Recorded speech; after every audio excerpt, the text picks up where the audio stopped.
morning. Thank you. I'm Cristina Senerio. I work in the UIPO. I've been working in cooperation projects and also in the business operations department that deals with trademarks and designs. Especially one of the tasks that normally I perform as well is the invalidity decisions for designs. So this topic is perfect. So it's a pleasure for me to be here and also to learn from you, to exchange the practices from UIPO and to learn as well from your office. So I think it's a very enriching experience for all of us. So I hope you can get the most of it during today. And please, if you have any questions, just interrupt me, raise your hand, and I expect that you also intervene so it is more dynamic in the interaction. Thank you. Mhm. So I will give you an overview of our design regulation that has recently changed. Uh, my colleague Monica Tomczynska will explain more in detail all the changes that entail for us as examiners in the UIPO of the new design regulation. One of the first change that you can see already here is that it is not named as community design, but EU design. The naming has changed. But I will not explain further. My colleague Monica will explain in detail. And then going exactly to the invalidity of designs, the lack of novelty.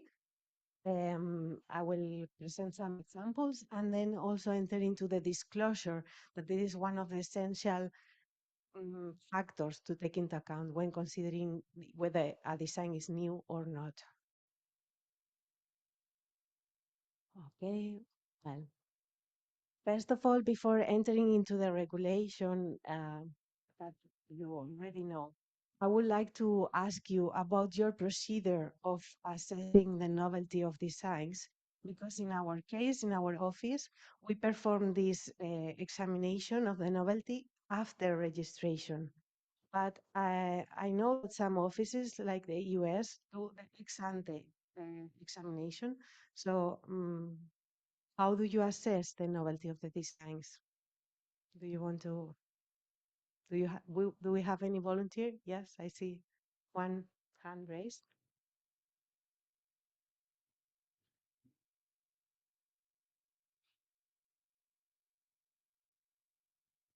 Yes, yes, good morning. Yes, good morning. Can you hear me? In the Philippines, we adopt, I've attended one training that classified our registration system as quasi-registration. Mm, So, if you're familiar with the term, we register the designs. However, during the registration process, we have checks of novelty. First, through third-party observation, we publish the allowed applications for the public to submit observations. And then after the period for that third-party observation has lapsed for 1 month, we have what we call motu proprio checking by the director. So the director will check whether in her judgment the design is novel or not, and then thereafter, also upon after the issuance of the certificate, any third party or even the applicant himself herself can ask for a registrability report, which is essentially just a prior art search mm. of which determines what prior art documents may be of relevance to the novelty of the design application. Essentially, there are three checks for the novelty here in the Philippines, but not press up within the formality stage like the US. So that's how we are here in the Philippines. Okay, thank you. And may I ask you as well, how do you perform that initial search? Do you have any special tools for performing that search? Do you use internet, the information Yes, available yes. worldwide? I guess. As design examiners, we first formulate our design strategy by Locarno, and then yung keywords and even applicant's name that they publish. And then we consult databases like Global Design, our own database, database, Design View, and we check also JPlatPat of Japan. And I think one of the new ventures that we're exploring is the EPUBs of US. They have design databases. We also search for that. So that's how we conduct a search for the relevant prior art for design. Ah, thank you. Very interesting to know. Well, in UIPO, we do not perform that ex ante search. It is once the design is registered, then if a third party files an invalidity claim against that design, is where we enter into the grounds for revoking or not the design, and we always depend on this evidence that the parties submit. So we do not perform that search. So it is them. That's why we also promote a lot our tools like Design View, because this is a valuable source for knowing, let's say, the state of the art, no, not pattern, but for designs. So yes, and as well in the UIPO, we do not perform yet that reassessment of the designs, but if in our work program for next year, we will develop a project based on AI search image. So because the office, one of the goals is also to provide, um, well, to perform activities of cooperation with other offices. So we know that other offices perform that ex ante examination. So this is one of the ideas to develop the AI capabilities also for the search image and um, provide like a boost to the search for images. So, but this is a project that has not started yet. Okay, so one of the changes that entail the change of the regulation in our EU design regulation is the definition of the design, because, well, probably you have the same, the design means the appearance of the whole or a part of a product resulting from the features, in particular the lines, contours, color, shape, texture, and/or materials of the product itself or of its decoration, including, and here is the thing, including the movement, transition, or any the sort of animation of those features. So this opens the door to other type of designs that move, not only static images, but also the movement. But Monica will explain later more in detail. Yes. And one of the requirements for that protection is that design shall be new and has individual character. That's just to provide a framework of the what does it mean the new or novelty. In this case, a design shall be considered to be new if no identical design has been made available to the public before the date of the filing or the priority of the application. What is considered as identical, not only in the strict sense of the word, like identical with the same features, but also here, if the features only differ in immaterial details, they are deemed to be considered as identical as well. So for us, the grounds for invalidity, as I told you, once the design is registered, one of the grounds for invalidity is we can declare the design invalid if the design does not correspond to the definition of what can be a design that I explained you before in Article 3, or because acts of novelty, which is established in the Article 5. So as I mentioned before, in our procedure, what we check in the UIPO are purely the formalities and whether the design doesn't go against the public policy and morality. This is one of the requirements that we check when we receive a design application.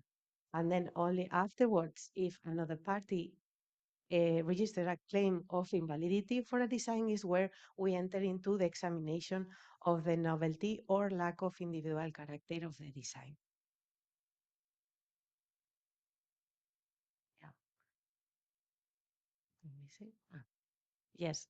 So uh, to identify whether they are identical or not, um, I heard once that it is somehow like comparing two twins, because for someone who doesn't know them, you will think that they are identical, and maybe they only differ in those immaterial details. Okay, but for us, it will go again in the same concept of identity. So here from our guidelines, um, for providing an example of what could be these immaterial details, you can see here in those two designs, they have the same features and they only differ in that small uh, logo in the coffee machine. Yes. So the additional or differentiating features have to be are relevant in this case to deciding whether the design is new, unless those elements are so insignificant that they may pass unnoticed. So in this case, the two designs were considered as identical. So I give you some practical examples. Here, this is a funny one. Okay, this is an inflatable toy.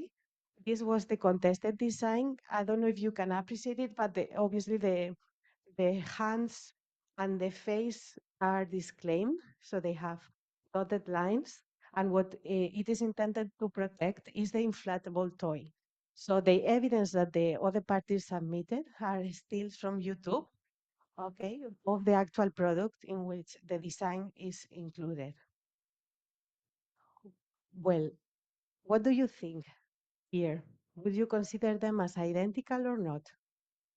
Here is an example of how to compare the drawing lines with real pictures of the product itself on the market. This is one of the examples that we have a lot, because normally the evidence that the parties submit are the stills from YouTube, from social media that come from real products in the market. Well, in this case, it was an invalidity case in our office, and we consider it as identical because what we compare always is the images of the contested design. In this case, the features and the contours of the contested design are exactly reproduced the same way in the prior design. So that's why we consider as identical. Here we have another design and a contested design. Here as well, only as you see in the Locarno, it is for backpack part of. Only the front pocket was claimed, and the rest of the backpack was disclaimed. And the evidence that the parties submitted are those two. Okay. And here the result was the same. We consider them as identical. Even the image of the real product included the same design as the one that was contested. And here I would like you to have your input. Okay, this is a balloon for children, and this was the contested design. And the evidence that the other parties submitted for challenging the novelty, it is this prior design. What do you think? Would you consider them as identical? Can you see it? You can raise your hand. For example, who thinks that are identical? Good, Linda. So you think they are identical, and who thinks they are not? Okay, who doesn't know? Okay. Well, here there was a tricky one, okay? Because I want to give your attention, sorry, I will skip that, to this view. Okay? So, as I mentioned, what the examiners take into account is the images of the contested design. And this is what we compare. Even we take into account as well for the individual character, the relevant public of the contested design. So in these views, we see the front part, the back part as well, and also the lateral view. So when we compare with the prior design, we don't know if, for example, on the back part, it is this image or this one, or even a complete different one. Okay? That's why we cannot guarantee, we cannot speculate that the other part of the design will be exactly the same. That's why in those cases, we don't accept as a ground of invalidity the lack of novelty of the design, because we don't know if the prior design that they are claiming, it is actually the same identical design or not. Okay. A different thing would be if for the contested design we will only have this view, because then what the applicant, well, in this case, the owner of the design wants to protect is that face of the lion in a balloon. So then if another face of the lion in a balloon has been disclosed before, then it will be an argument for the lack of novelty of the design. So in this case, will be acceptable. So yes. And then also I would like to also provide you some insights from the lack of individual character. In this case, when it gives the same overall impression to the informed user, then also a design can be declared invalid. So for assessing the lack of individual character, we always perform like 3 steps in the examination: the sector concerned, the informed user, and the designer's freedom. For the sector concerned, we take into account, uh, well, one indication is the Locarno indication, as you mentioned before, because even though it is not defining the scope of protection, because for designs is what you see is what you get. It doesn't matter the design where in which product it is included, but it gives us, the examiners, a hint already of where the sector is concerned. So if we see the design of a shoe, then we will take into account the informed user from that sector. Okay. Then our second step is to establish as well who is the informed user. This is a legal fiction for us, the informed user. So it is someone who is, um, well, I have the definition here, but I will explain it with my words. So it is not an expert, okay, but neither someone who doesn't know. So it's someone who is informed of the state of the art, the existing designs in the sector concerned. Okay. So if, for example, we have the shoe, it is not a shoe manufacturer or the person who builds the shoe, but it is neither someone who is not used to normally go to shopping and see the designs that are normally on the market for shoes.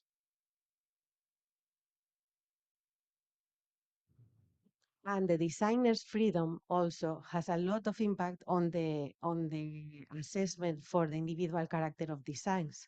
It is not the same like a motor engine who always has to have certain features than, for example, a bag. In the case of the bag, there is a high degree of freedom for the designer. So it has to have different colors, different textures, different shapes.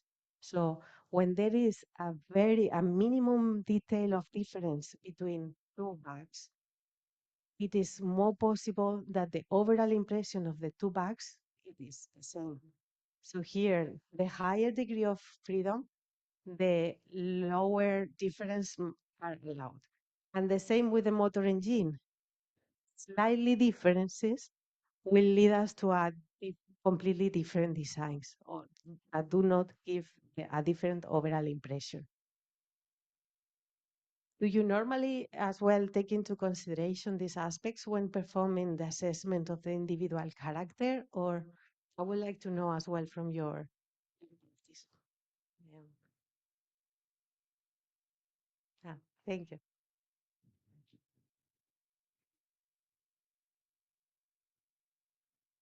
Yeah. As to the first two, we consider of course, the Locarno, because that is the sector concern, right? And the informed user.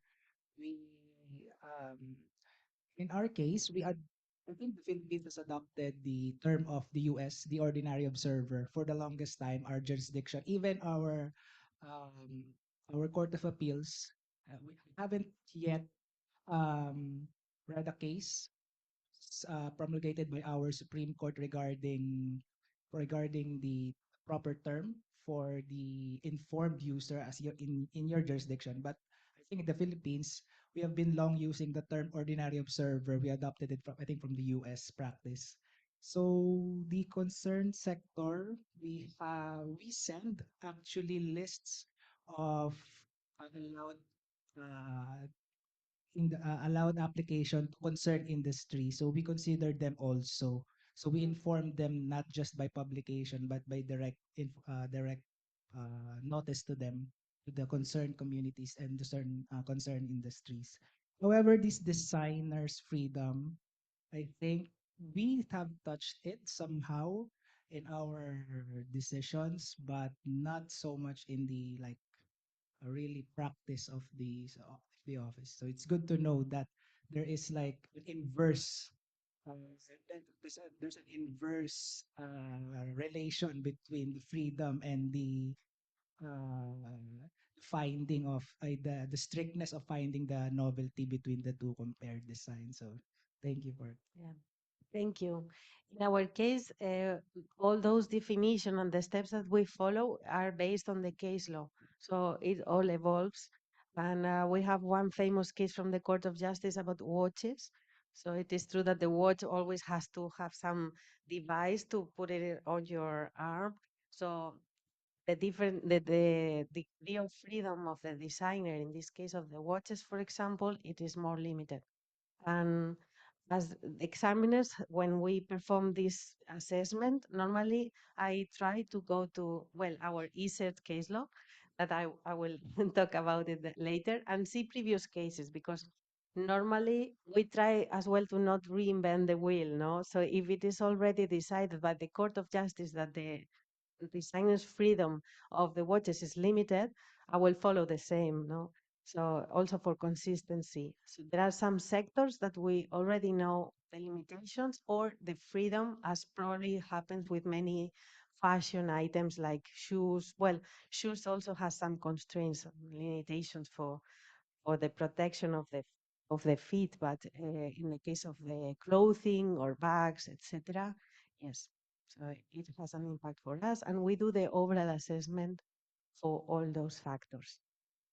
And here we have some examples that I prepared as well. This was one of the contested designs. It is a case from the General Court, and the evidence that was submitted, it is this prior design for the packaging for foodstuff. What do you think? Do you think it provides the same overall impression? Here we are not talking about identity, okay? They were applying for the lack of novelty. Okay? So obviously they are not identical because the food who is contained in the cans are not the same. But we see, sorry, I have another slide. Ah. In this case, it was considered that the two designs featuring the cans have the same overall impression. And here, well, you will see that normally the examiners, we have to have a very good view. We enlarge a lot the images. Yeah. What do you think in this case? Would those prior designs have a the same overall impression than the contested sign design? What do you think? Maybe you can raise your hands, those who consider that they provide the same overall impression.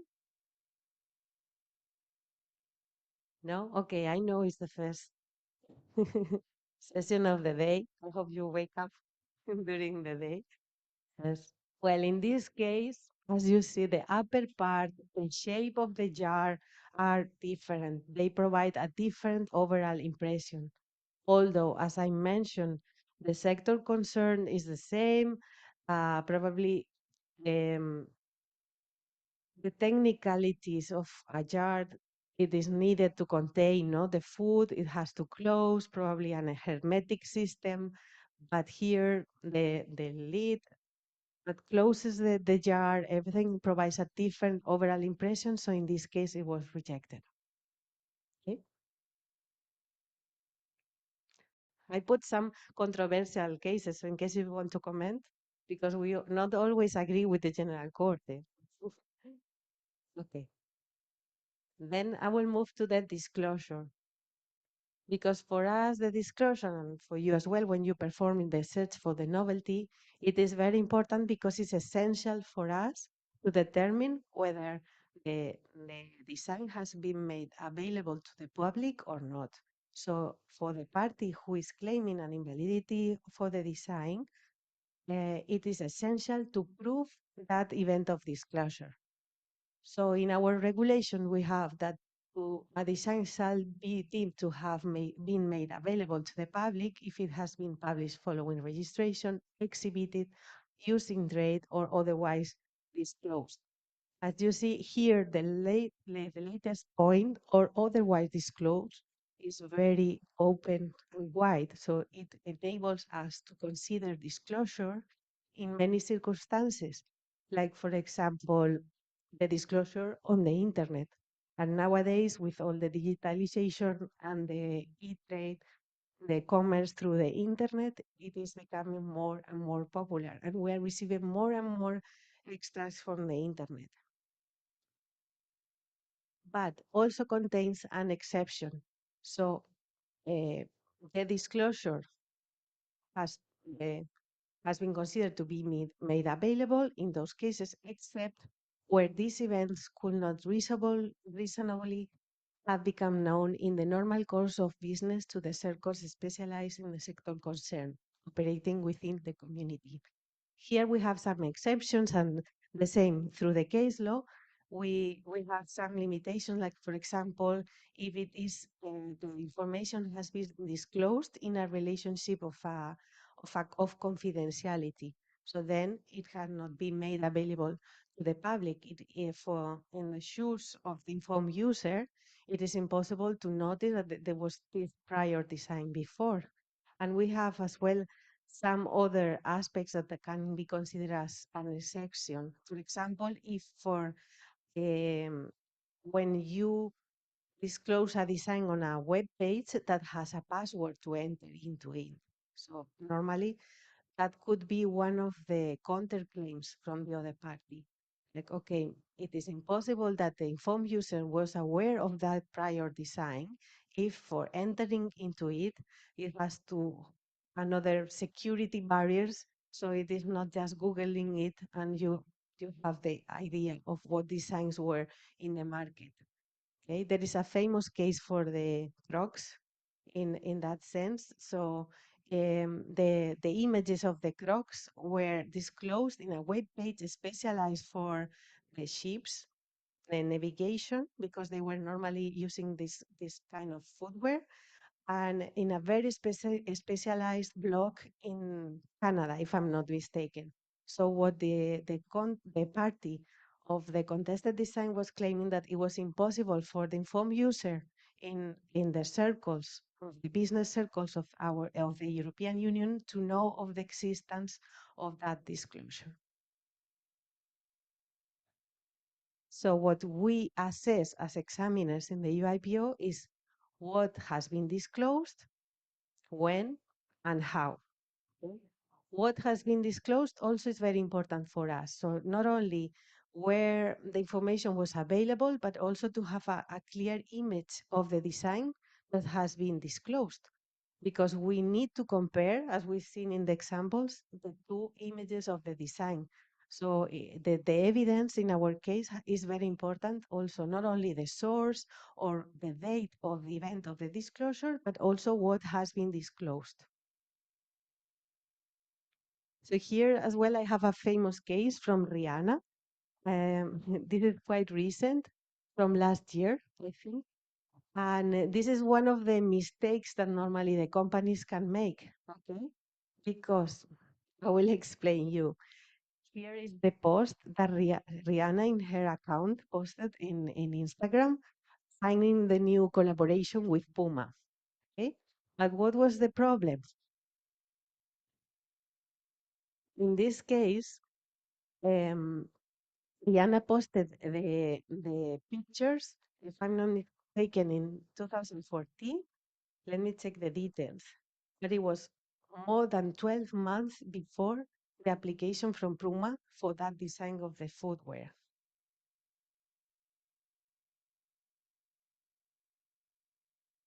Hi, sorry.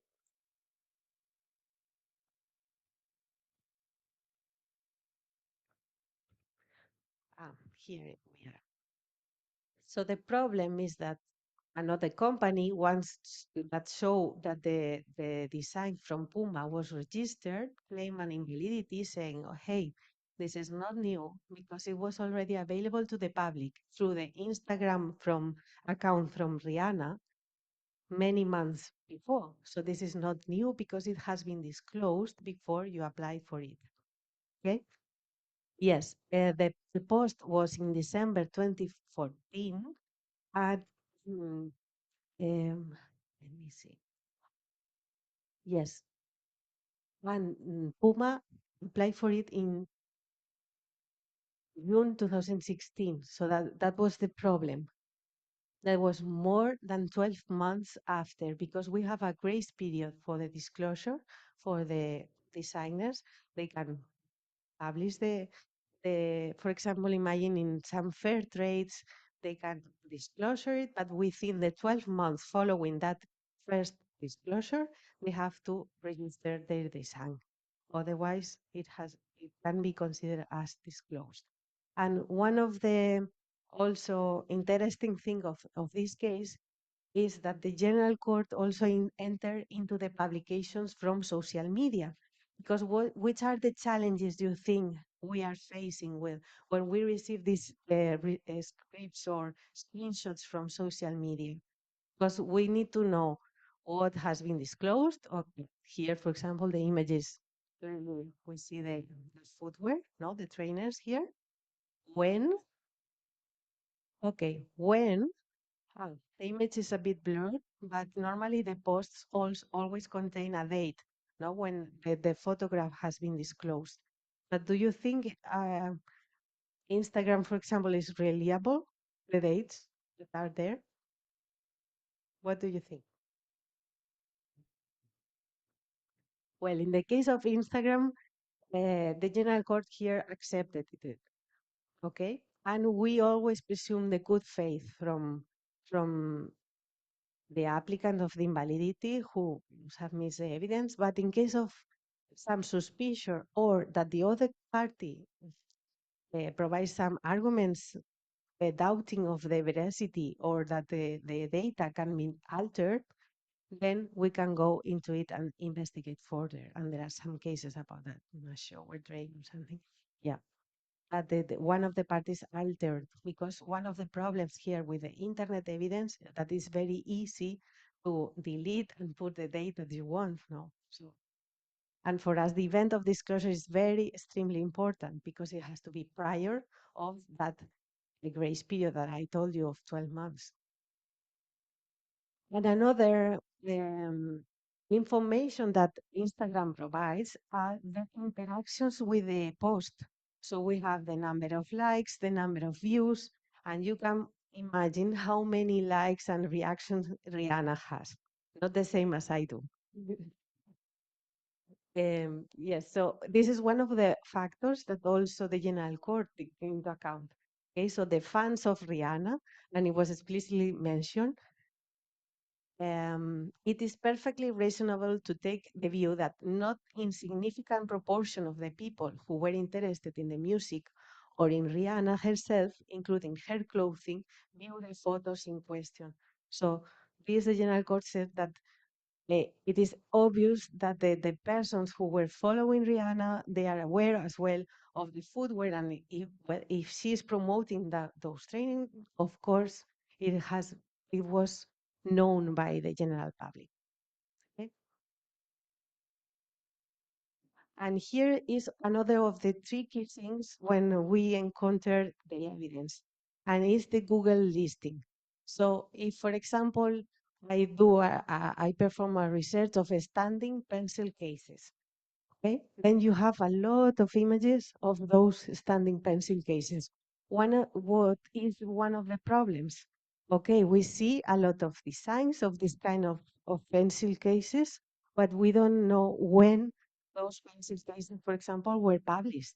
We don't have the dates here. So sometimes the examiners will encounter this kind of evidence that for us are not valid. Well, sorry. Yeah. So one of the solutions that can be is to directly perform the search. For example, I put in myself iPhone 15 Pro Max. And here I exactly type in the product and delimit the dates when the information is available, that this is possible in the Google search.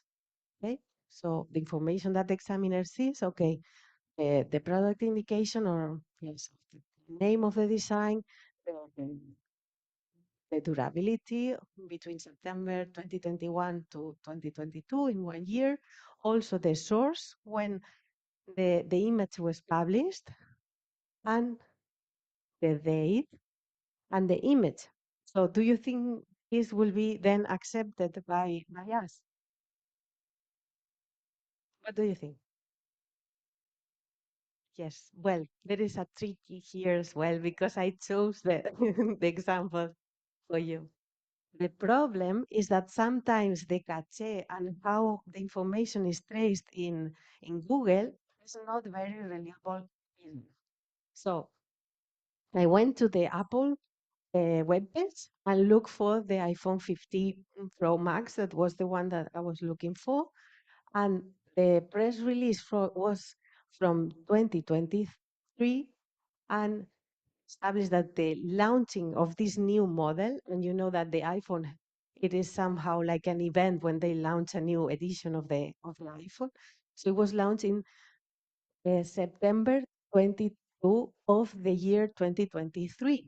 So going back to our example, how is possible that this was disclosed in 2021, 2 years in advance? If I knew, I will register myself.